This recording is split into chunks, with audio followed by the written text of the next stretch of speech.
읽는 인간 리터러시를 경험하라. 조병영 씨의 책이죠. 거기에서 더딘 독자가 처한 악순환 고리를 설명한 게 있습니다. 독자가 그 책을 읽는데 굉장히 어려움을 겪는다는 게 있죠. 그러니까 어려움을 겪죠. 그런데 그 어려움이란 것은 계속 이렇게 악순환이 이어진다는 거죠. 그 악순환은 뭐겠습니까? 일단 그 5가지인데요. 그게 이렇게 계속 돌아가면서 독서를 방해하고 독서를 어렵게 한다는 거죠. 미숙한 읽기 능력이 있겠죠. 그 다음에 독자로서의 자기 효능감이 저하되죠. 그 다음 독서 동기가 또 저하됩니다. 그 다음 독서를 회피하게 되고요. 그러면 부족한 독서 기회가 맞이하는 거고요. 기회를 맞이하는 거고, 다시 미숙한 읽기 능력. 이렇게 계속 순환이 돼서 악순환이 되는 거죠. 미숙한 읽기 능력, 독자로서의 자기 효능감 저하, 독서 동기 저하, 독서 회피, 부족한 독서 기회. 이런 것들이 계속 악순환으로 돌기 때문에 독자는 읽기가 어려운 거죠. 그래서 또 책이 멀어진 책과 멀어진 학생들은 되게 분명한 이유가 있습니다. 학생이 자기의 나이와 학년에 맞지 않는 미숙한 읽기 능력 때문이라면 그 문제부터 해결을 해야 되겠죠. 학과 공부로 인하여서 책 읽을 시간이 없다는 점은 금방 드러나죠. 독서 시간을 확보하려는 노력이 그 해답일 수 있지만 자기 또래의 수준에 맞는 책을 읽어도 무슨 의미인지 제대로 이해하기 어렵다면 단순한 독서 시간 부족 문제는 아닌 거죠. 그러니까 읽어도 이해를 못하는 것을 핑계 삼아 그거 이해를 못하는데 시간이 없다고 핑계를 대는 거죠. 그건 아닌지 학생이 책 읽을 시간이 없다라고 얘기하는 게 자기가 책을 잘 읽어도 이해하지 못하는 건 아닌지 판단해 보라는 거죠. 학생의 미숙한 읽기 능력에 보완한 책을 같이 읽으면서 이해 수준을 파악하며 도와줄 수 있는 조언자가 필요합니다. 그러니까 그런 학생한테는 같이 읽는 거죠. 읽으면서 단락이라든지 어떤 뭐 챕터라든지 이걸 읽고 난 다음에 대화를 해보는 거죠. 그러면 이 학생이 읽기는 읽는데 이해를 못하고 있구나. 어느 부분에서 이해가 어렵구나. 이런 것들을 판단해서 조언을 해주면 그렇게 조금씩 조언을 해주면서 그런 과정을 밟으면 이해 수준이 높아지니까 책을 이제 조금 더 잘 읽을 수 있게 되는 거죠.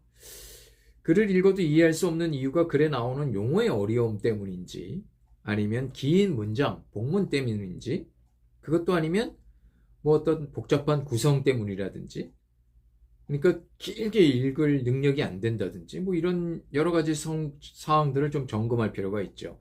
그래서 그런 것들을 조금씩 개선해 나가야만이 아까 얘기한 악순환의 고리를 끊을 수가 있겠죠.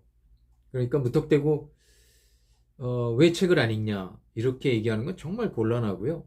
그 학생도 정말 마음속으로 혹시 책을 읽고 싶을 수도 있습니다만 자기가 어떤 책을 읽어야 될지 모르고 자기가 어떤 책을 좋아하는지 취향도 모르고 자기 독해 수준도 모르고 자기가 어떤 책을 좋아하는지 모른다면 그 아무 책이나 읽으니까 책을 읽을 수가 없게 되는 거죠. 그리고 뭐 수준에 자기가 고등학생인데 초등학생이 읽는 거를 읽을 수는 없잖아요. 그렇게 막 어린이 책을 읽어라. 그러면 이해를 못하면 어린이 책부터 읽어라. 이렇게 얘기하기는 어렵거든요. 그 학생의 자존심을 너무 무시하는 행동일 수도 있으니까요. 어찌됐든 독서를 어려워하는 학생들이 그 독서 시간이나 흥미가 없다든지 재미가 없다든지 이런 게 문제가 아닌 경우가 많아요. 그래서 이런 그 악순환의 고리에 빠져버리니까 책을 멀리하고 책과는 담을 아예 쌓게 되는 거죠. 초등학생 때 그 독서 정말 잘하는 애들이 독서 광이었던 아이들이 책벌레였던 아이들이 중학교 올라가면서 학과 공부하느라고 내신 때문에 이제 책과는 멀어지는 경우가 정말 많습니다. 그리고 과거를 살려서 그렇게 이제 중학교 중2나 중3 지나고 이제 고등학교 올라가서 책을 다시 읽으려고 그러면 책이 읽혀지지가 않는 거죠. 그동안에 초등학교 때 읽었던 독서 과흥으로 읽었던 그런 독서력이 하루아침에 다 없어졌으니까요. 하루아침은 아니지만 그만큼 오랫동안 책을 읽지 않았으니까요. 그래서 이렇게 학생들이, 특히 학생들이나 특히 성인도 마찬가지입니다. 성인도 책을 너무 오랫동안 안 읽으면 책을 읽으려고 뭐 선뜻 그 용기가 나서 책을 보더라도 이해가 안 돼요.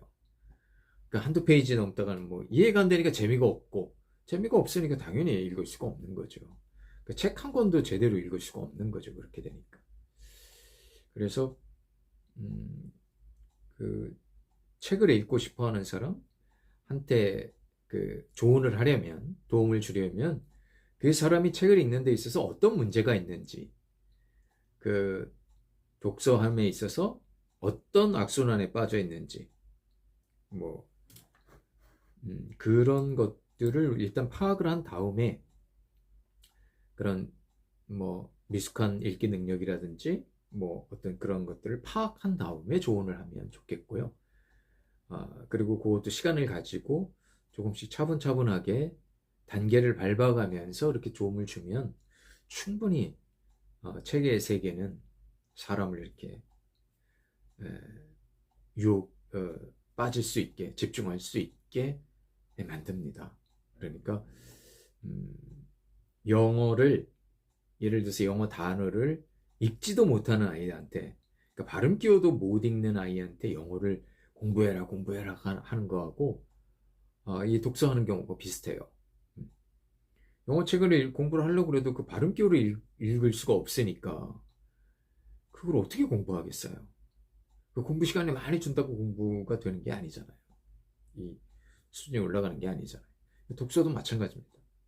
그 특히 미숙한 읽기 능력 때문에, 또 우리나라 그 대한민국의 그 학교 교육이 지금 읽기 능력에 대해서는 이렇게 단계별로 이렇게 가르치는 게 좀 부족하거든요. 그래서 문제풀이 위주의 그런 어떤 그 교육과정이기 때문에, 뭐 교육과정 자체는 그렇지 않겠지만 어쨌든 시험 위주의 그런 교육이기 때문에 학생들이 얼마나 단계별로 얼마나 읽는지 그걸 판단을 하고 그것을 이렇게 조언을 해주고 단계별로 이렇게 해서 이렇게 교육하는 경우는 그렇게 많지 않습니다. 글쓰기도 마찬가지죠. 글 단계에 따라 탐구 보고서를 쓰거나 이게 쓸 때마다 그 단계마다 글은 이렇게 쓰는 거야, 이렇게 첨삭해주고 조언해주는 그런 교육은 아니잖아요. 그렇기 때문에 독서나 책 읽는 거나 글쓰기는 그런 교육이 반드시 필요한데, 그런 교육이 잘 이루어지지 않고 있으니까 어쨌든 학부모든지 어쨌든 그 주위 사람들이 그런 거에 대해서는, 학생들의 글을 읽고 글을 쓰는 데에 대해서는 그런 교육이 반드시 필요하다고 봅니다.